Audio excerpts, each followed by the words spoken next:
Malignant myxoid mesothelioma is a rare and aggressive subtype of malignant mesothelioma that arises from the mesothelial cells of the pleura or peritoneum.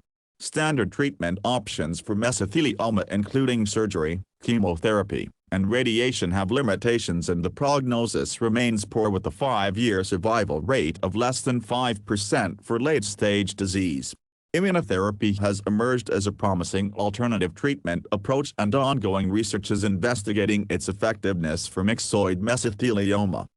Immunotherapy aims to harness the power of the immune system to treat cancer by either stimulating the immune system to attack cancer cells on its own or by providing artificial assistance to the immune response. The premise of immunotherapy for mesothelioma is that since it is caused by asbestos exposure, the immune system is theoretically capable of recognizing and eliminating cancer cells if given the right tools and activation.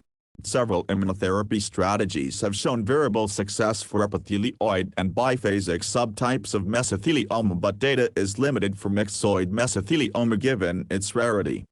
One of the earliest immunotherapies explored for mesothelioma was interleukin-2, IL-2, a cytokine that helps stimulate and grow T cells and NK cells, which are important cells for antitumor immunity. Small early studies in the 1990s using high-dose IL-2 either alone or in combination with chemotherapy reported response rates of 10 to 30% in mesothelioma patients. However, high-dose IL-2 also caused significant toxicity in many patients. More recently, studies have combined lower doses of IL-2 with other immunotherapies like anti-PD-1 inhibitors, but success rates specific to myxoid mesothelioma remain undefined due to small patient numbers. Another approach is dendritic cell vaccines, which aim to stimulate a specific antitumor immune response. Dendritic cells act as professional antigen-presenting cells of the immune system and can be extracted from patients, loaded with tumor antigens in the laboratory, and then reintroduced back into the body to induce a T-cell response against cancer cells.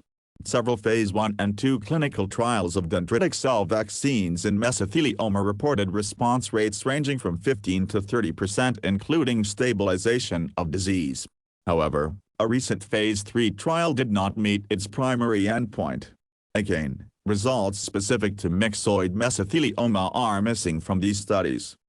Checkpoint inhibitors targeting molecules like cytotoxic T lymphocyte-associated protein 4, CTLA-4, and programmed cell death protein 1, PD-1, expressed on T cells have shown considerable success in other cancer types and are currently the most promising agents for mesothelioma immunotherapy.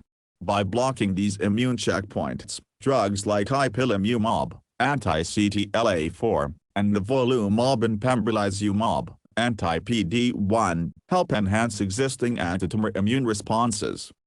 In a phase 2 study of anti-PD-1 therapy in avelumab in 153 advanced mesothelioma patients including myxoid cases, an objective response rate of 7.7% was observed. Median overall survival was 9.7 months. Patients with epithelioid histology and high PD-L1 expression did best.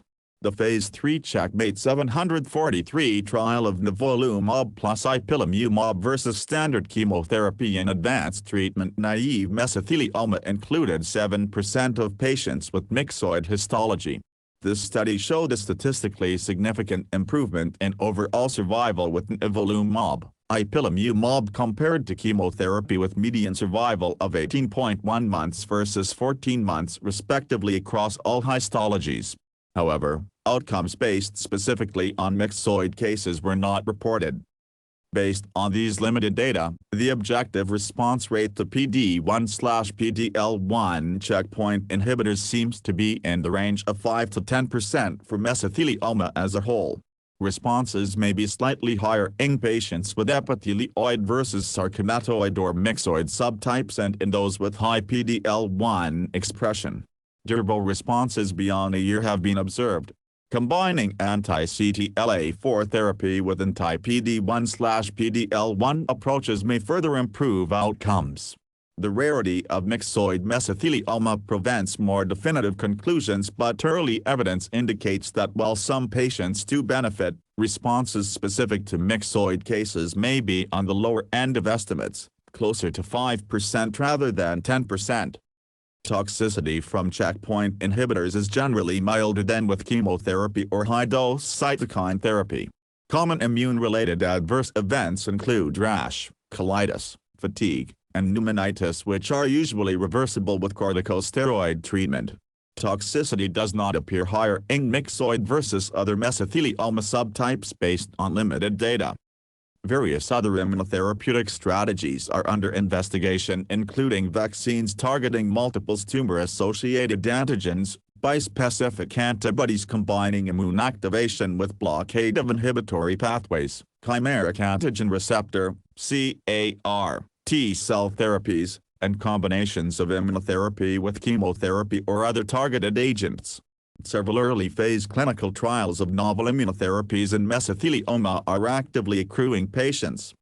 While immunotherapy represents a promising alternative to standard chemotherapy for malignant mesothelioma, experience with myxoid mesothelioma specifically is quite limited due to its low incidence.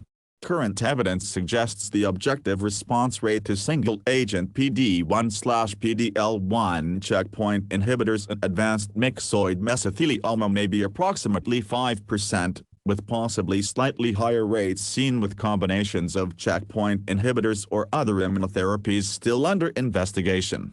Responses tend to be durable when achieved.